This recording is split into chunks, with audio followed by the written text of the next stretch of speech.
તાજેતરમાં NEET paper leak મુદ્દે દિલ્હીના જંતર મંતર ખાતે વિદ્યાર્થીઓ દ્વારા વિરોધ પ્રદર્શન કરવામાં આવી રહ્યું હતું. આંદોલન બાદ વિદ્યાર્થીઓ સંસદ ભવન તરફ આગળ વધતા પોલીસે તેમને રોક્યા હતા અને પરિસ્થિતિ ઉગ્ર બનતા લાઠીચાર્જ કરવામાં આવ્યો હોવાનું સામે આવ્યું હતું. આ ઘટનાના વિરોધમાં ભાવનગર શહેર કોંગ્રેસ સમિતિએ ભાજપ કાર્યાલય ખાતે હલ્લાબોલ કાર્યક્રમની જાહેરાત કરી હતી. કાર્યક્રમને ધ્યાનમાં રાખી પોલીસ તંત્ર પહેલેથી જ અલર્ટ બન્યું હતું. ભાજપ કાર્યાલયની આસપાસ મોટી સંખ્યામાં પોલીસ જવાનો તૈનાત કરવામાં આવ્યા હતા અને ચુસ્ત સુરક્ષા બંદોબસ્ત ગોઠવવામાં આવ્યો હતો. છતાં કોંગ્રેસના આગેવાનો અને કાર્યકર્તાઓ વિવિધ દિશાઓમાંથી અચાનક ભાજપ કાર્યાલય નજીક પહોંચી ગયા હતા. રાજીનામું નથી આપતા તો તમે જે સીધા દ્રશ્યો અત્યારે જોઈ રહ્યા છો મુશ્કેલ થાય પોલીસ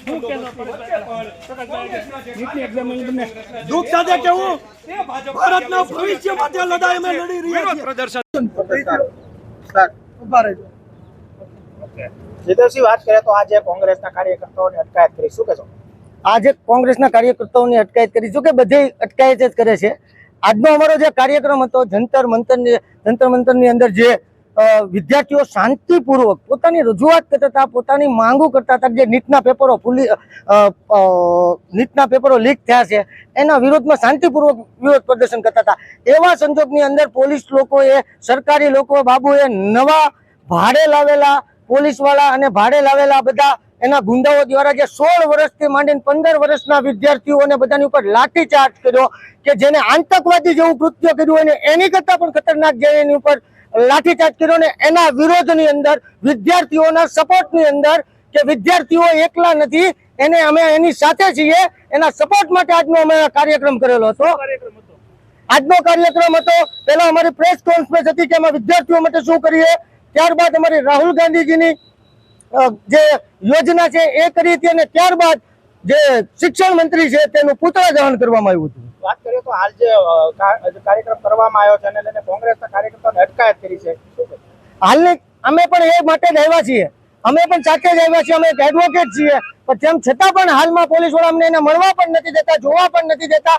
શા માટે અટકાયત કરી છે? કારણ કે વિરોધ કરવો એ કાયદામાં લખેલું છે, સ્વતંત્રતા એ સ્વતંત્રના હિસાબે અમે કાયદામાં લખેલું છે, બંધારણમાં છે કે વિરોધ કરી શકાય, પણ આ નપટ સરકાર વિરોધ પણ કરવા નથી દેતી અને પોલીસને આડી કરે છે અને અમને અમારા પ્રમુખને પણ મળવા નથી દેતી. વાત કરીએ તમે કે એડવોકેટ છો, જે વિદ્યાર્થીઓ છે તેના પર લાઠીચાર્જ કરવામાં આવે છે, તેની પર દેશદ્રોહની કલમ લગાવવાની વાત છે, શું કહેશો? દેશદ્રોહની કલમ લગાડવાની વાત બધા ઉપર કરવાની વાત કરે છે, કારણ કે આ હિટલરશાહી છે, આ લોકશાહી નથી, આ તાનાશાહી છે અને એ તો કરશે, કારણ કે સત્તામાં એ લોકો આંધળા છે એટલા માટે. કોંગ્રેસના કાર્યકર્તાઓએ ભાજપ સરકાર વિરુદ્ધ જોરદાર નારેબાજી કરી અને ભાજપ કાર્યાલય બહાર પુતળા દહન કરીને ઉગ્ર વિરોધ નોંધાવ્યો હતો. ચુસ્ત પોલીસ બંદોબસ્ત વચ્ચે થયેલા આ વિરોધ પ્રદર્શનથી થોડા સમય માટે સ્થળ પર તંગદિલીનો માહોલ સર્જાયો હતો. પુતળા દહન અને વિરોધ પ્રદર્શન બાદ પોલીસે તાત્કાલિક કાર્યવાહી હાથ ધરી હતી. કોંગ્રેસ શહેર પ્રમુખ સહિત અનેક આગેવાનો અને કાર્યકર્તાઓને ડિટેન કરીને પોલીસ મથકે લઈ જવામાં આવ્યા હતા. સમગ્ર ઘટનાને પગલે ભાજપ કાર્યાલય આસપાસ પોલીસનો ચુસ્ત બંદોબસ્ત યથાવત રાખવામાં આવ્યો હતો. ફિરોઝ મલિક, ભાવનગર.